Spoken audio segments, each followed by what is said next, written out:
calon guru profesional, siapa di sini yang pernah mendengar cue card? Bagi kalian yang pernah menjadi pembawa acara, pasti pernah mendengar istilah ini. Cue card saya kali ini cukup berbeda karena akan berisi materi tentang pemahaman baru dan pembelajaran abad 21. Mari simak.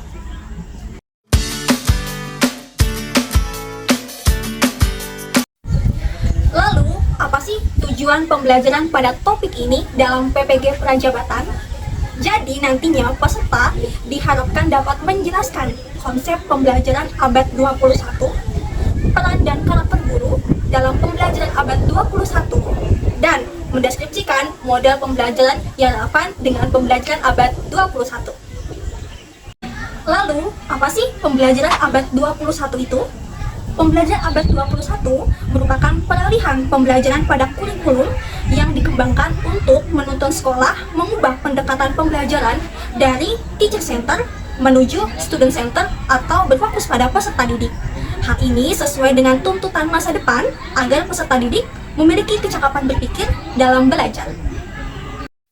Konsep pembelajaran abad 21 menggunakan 4C, yaitu yang pertama, berpikir kritis dalam pemecahan masalah. Hal ini menyangkut kemampuan peserta didik untuk berpendapat dengan cara yang terorganisasi.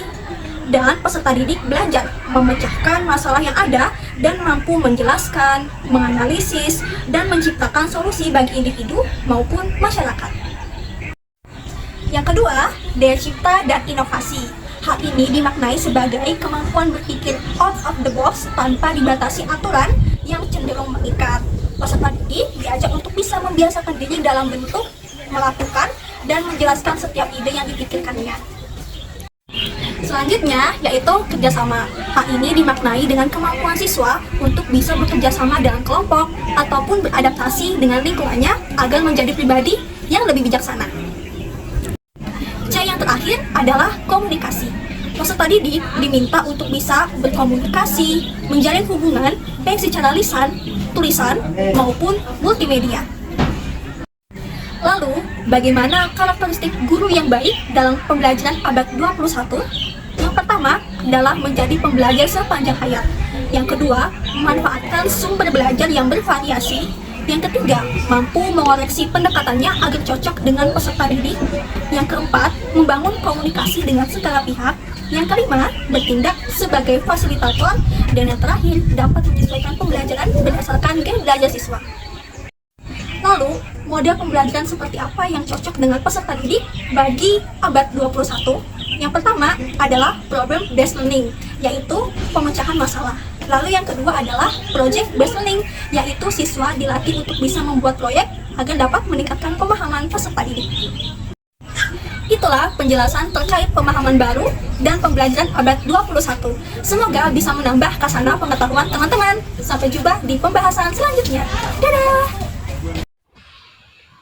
Assalamualaikum warahmatullahi wabarakatuh. Salam sejahtera untuk kita semua. Pada kesempatan kali ini saya ingin membahas mengenai teknologi dan media dalam pembelajaran.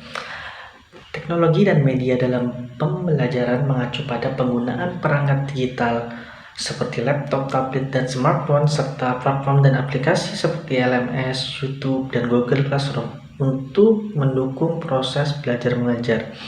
Media seperti video, simulasi, dan presentasi interaktif digunakan untuk memvisualisasikan konsep yang kompleks sehingga membuat pembelajaran lebih menarik dan interaktif. Teknologi ini membantu memperluas akses ke materi, memungkinkan pembelajaran yang fleksibel dan kolaboratif, serta mendukung keterampilan abad 21 seperti berpikir kritis dan kreativitas. Keterampilan abad 21 yaitu berpikir kritis, dapat berkomunikasi dengan baik, berkolaborasi dengan baik, dan kreativitas.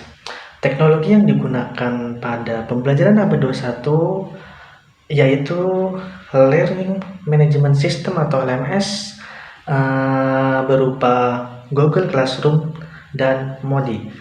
Setelah itu, perangkat keras yang digunakan adalah laptop, tablet, smartphone, proyektor, dan sebagainya.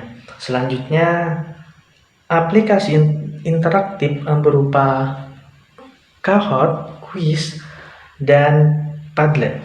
Selanjutnya, multimedia yang digunakan yaitu video edukasi berupa YouTube, animasi dan simulasi, presentasi interaktif berupa Canva dan PowerPoint dengan animasi.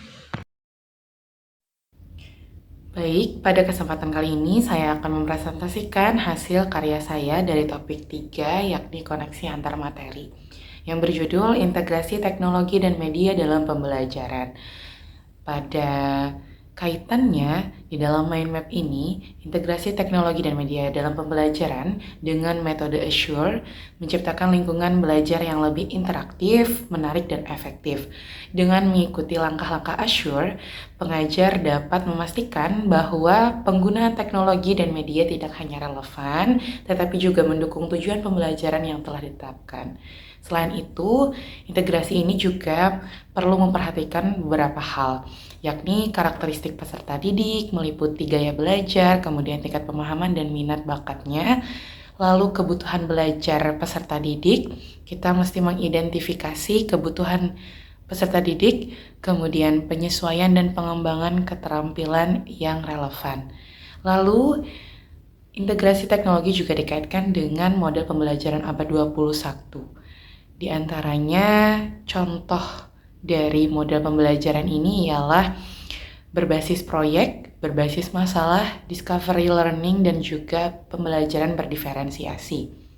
Pemilihan teknologi dan media juga menjadi bagian penting dari integrasi teknologi dan media dalam pembelajaran.